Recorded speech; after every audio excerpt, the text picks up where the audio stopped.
Hello, my dear students. Today we'll discuss a new topic that is on multipolar world order. I hope that you have already gone through my previous video lectures on different topics, and as I am engaging with a lot of different works, uh, so I you know uh, prepared my fourth video a little bit late. Today, I'll basically highlight about the multipolar world order, how this multipolarity, a little bit of relationship between international politics of identity and this polarity, and more specifically, would like to highlight on how in the post-Cold War phenomena the world become multipolar in characters. That means you know uh, and that means I'm basically trying to highlight about the emerging world order. When we are talking about emerging world order, it's basically talking about uh, the decisive role, okay, the decisive role that played by the significant emerging countries in the post-Cold War phenomena. That means in the last decade of 20th century as well as this 21st centuries. But before starting about before analyzing this multipolar world order, I'd like some specific elements of contemporary order. That means the kind of order that prevailed in the post-Cold War phenomena from 1990s to this 21st centuries. So here we find lots of elements. The first and foremost is considered as social state system. While we're talking about the present, the contemporary order, these elements plays a very significant role. That means the relationship between the society and the state, how the state mechanism functioned itself by developing a the relationship with this society. That means whether there's a kind of close contact between state mechanism and then civil society, not only necessarily civil society, how the social system practice and how the state mechanism practice, and the basis of that in the contemporary order finds out some sort of new commonalities to the contemporary orders. Then identity and the nation state, you know uh, as a result of this politics of identity, and the question of this nationality and nationalism is also there. On the basis of that, new nation state also came into existence. And identity politics, each and every nation state try to identify themselves within the nation. There are some sort of sub-nationalistic tendencies also developed. So these are some sort of new elements. Say for example, after the breakdown of USSR, this creation of new 19 number of new states was carved out from this USSR, and Russia remained as supreme stockpile of USSR. That is the glaring examples of uh, that kind of politics of identity, and the new nation state mechanism in the post Cold War phenomena. And if we talking about this identity, at the regional level, within the national boundaries, we might find some sort of sub-nationalistic tendencies as well. We might have confronted with lots of autonomy movement, different sorts of subaltern movement, different sorts of secessionist movement, new social movement. This everything is a part of this politics of identity. So these are some sort of new elements of this post Cold War global uh, state mechanisms. Then polarity and collectivization of security. Nowadays, collective security was basically prevailed during the time of Cold War, but in present day context, There's a close connection between polarity and collectivization of security.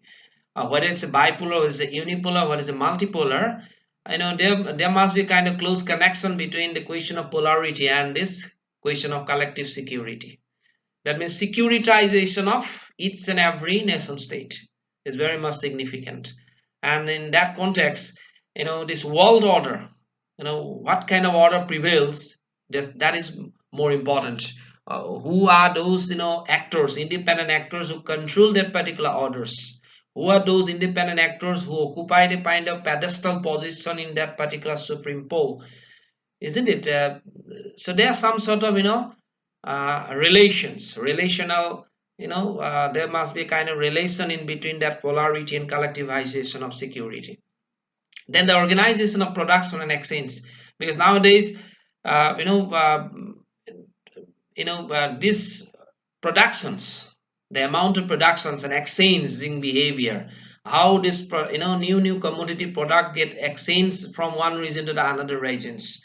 uh, because in the age of globalizations, if you have the capital, you can, buy anything, you can consume anywhere, you can produce anywhere, you can sell anywhere.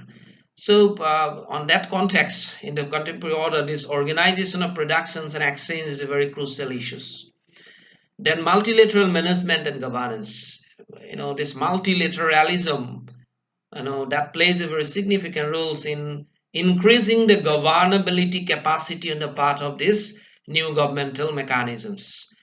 Then this regionalism, it's a very new, new elements in this contemporary orders. This you know if you're talking about regionalisms in international politics, we might find, lots of regional groupings.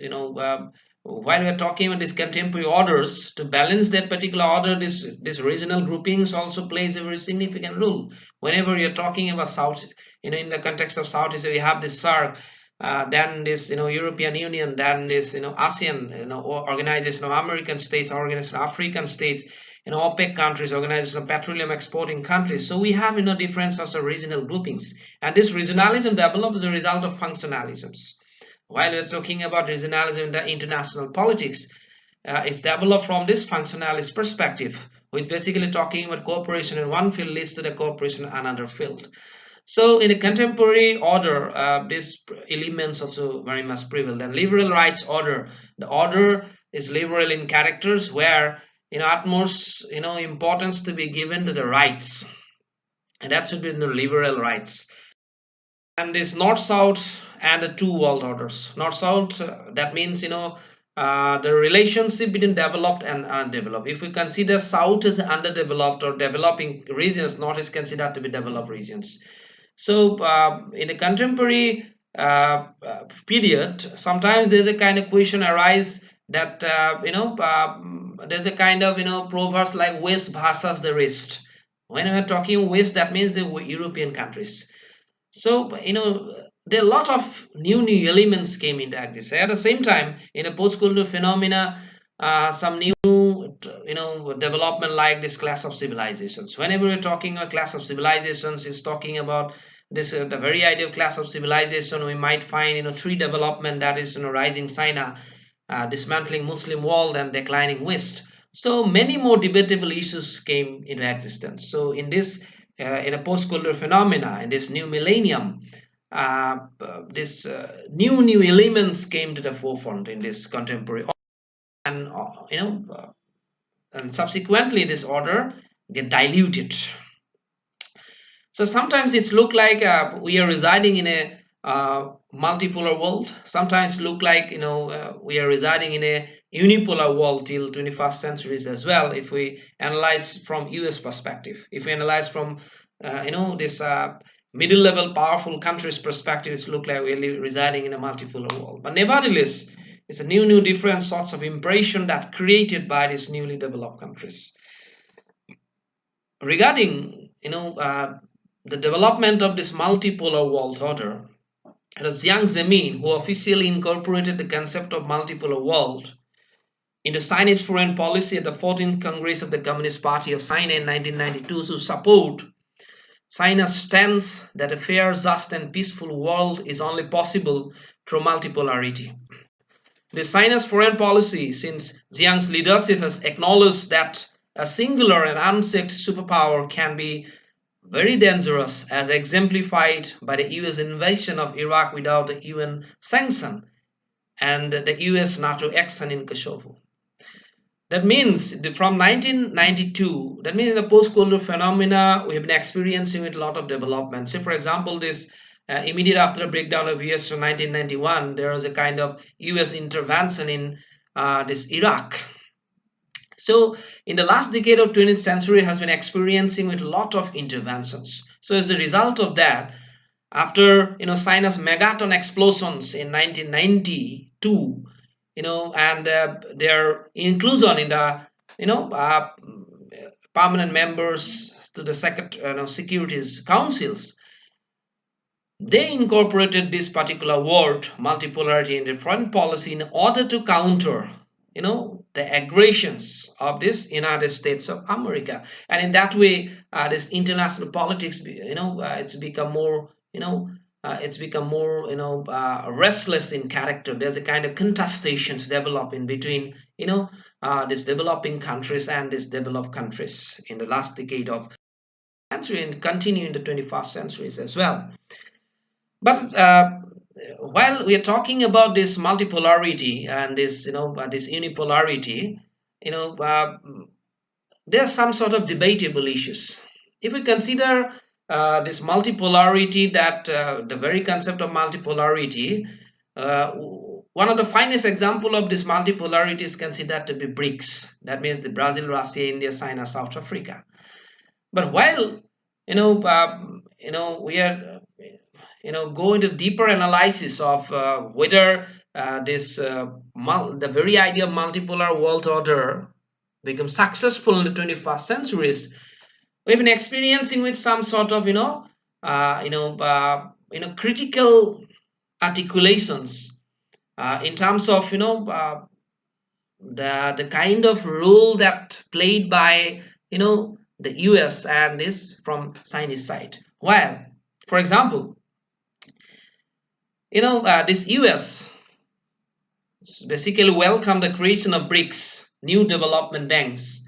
That means this BRICS initiated a kind of new proposal to operate a new bank, that is new development banks, which will invest in infrastructure and sustainable development. But at the same time, US opposed China's decision to operate AIIB, that is Asian Infrastructure Investment Bank. Because in that particular AIIB, China invite Australia, Korea, and Indonesia to join that particular bank. So more or less, somewhere down the line, we find there's a kind of clear contestation in between this US and this China in the post-Cold War global politics, and that create some sort of problems for the other countries as well. And at the same time, among the BRICS countries, there are lots of differences. Say, for example, some sort of overlapping consensus. Not overlapping consensus. It's a kind of it's overlapping problems. Between this India and China. As a result of which, what happened? Within the BRICS community, there are some sort of difference arise among the whole concept of this multipolarity, and somewhere down the line, the very idea of multipolarity faced some sort of trouble. But there are a lot of possibilities as well. The third international conference on financing for development that was settled on July 2015, and that basically influenced the sustainable development goals. It's basically talking about sustainable development goals, which is basically talking about the proper development of the entire world. And from 2015 onwards, each and every nation state, would like to more. The lingering economic crisis in the US is also seen as a signal of the beginning of the end of US hegemony. And that among the new powers, many think that China is the most likely the challenger to US dominance. So these are some sort of estimations in the post-Cold War phenomenon in global politics. And the kind of impression that's shown by these new, emerging countries, there's some sort of proposition develop as well at the international level. And after this establishment of BRICS in 2011, and China being considered to be the, from the leading side of this BRICS, it make that particular clear impression in terms of, forerunner. So China's role in the global political economy entered a new stage in 2005 when it started to become a new exporter of capital. China is currently the largest holder of foreign currency reserves on the planet. 54% of its, USD 3.2 trillion in foreign reserves are in US dollars. So in that way, slowly and gradually, this China, about to become a kind of, dominant economy in the for the first time since 2003, China surpassed US as the world's largest recipient of global foreign direct investment. And from the first half of 2012, it's considered to be the largest recipient of this foreign direct investment. But despite this development, if we look at the global human security index, China occupied 120th position and India occupied 170th position. Then again, there's a question arise whether the world is considered to be multipolar or unipolar. That means in the global context, in a post-colonial phenomena in the age of globalization, each and every country carries similar amount of potentialities to lead from the front. So, but nevertheless, these are some kind of impression that's showed by middle-level powers, led by these BRICS countries, that tries to prove that in the 21st centuries, whenever we are talking about these emerging economies, whenever we are talking emerging world order, this multipolarity showed that particular impression that yes, these are the countries which can counter, this Western aggressive behavior international. Then we can refer this the G20 group, which was established from 1999. It's a kind of transformation of some sort of responsibilities from Z8 group to G20. If we're talking about the G20 group, the member of all those G20 groups, there are some kind of member countries from this developing countries as well. For example, this Indonesia, for example, this India, for example, this Brazil, for example, this China. These countries also the member of this G20 group. And whenever we're talking about Z8 group, this is considered to be the topmost industrialist countries. So to some extent, this topmost Z8 group, that is the topmost, this industrialist countries have to make some sort of, bargain with this, Z20 group. So that is some sort of an impression from multipolar perspective. Then again, we are talking about, the first G20 development working group meeting that was held 25th to 26th January 2016 in Beijing, the first meeting. So it's a kind of clear indications how this Asian region shows some sort of potentialities, the prosperities, some sort of impressions in the global market to establish itself a kind of dominant economy. Then again, from Indian perspective, we can refer this establishment of this BIMSTEC, Bay of Bengal Initiative for Multi-Sectoral Technical and Economic Cooperations. And if you're talking about the members, Bangladesh, Bhutan, India, Myanmar, Nepal, Sri Lanka, and Thailand, these are the members. So this can also be considered as a kind of economic, it is considered to be economic nexus. It is considered to be economic cooperation among these countries to initiate new developmental projects in the bank of this Bay of Bengal. So consequently, among these middle level powerful countries, they make some sort of different sorts of economic relationship, economic cooperation, bilateral, trilateral relationship. On the basis of that, slowly and gradually they accelerated their process of growth, and subsequently they can able to occupy a very respectable position in the global market as well.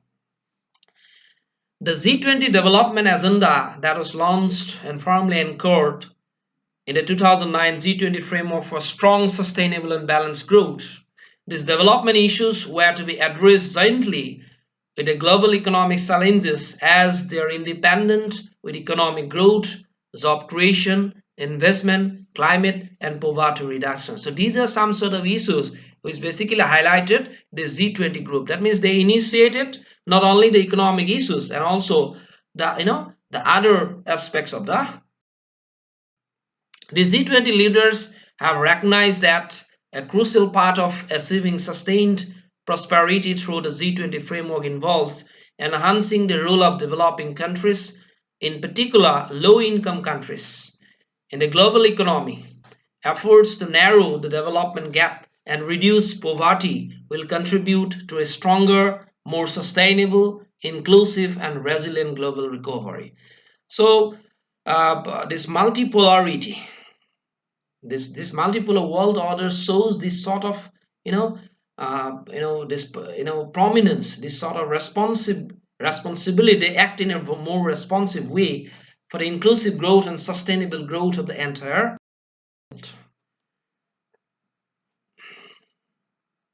Very often we can say that 21st century is regarded as a Chinese century due to Beijing's growing relative economic power and military power. China is leasing out world's major economic corridors to access markets, and it is making its grip stronger on the global arena by incorporating manufacturing industry.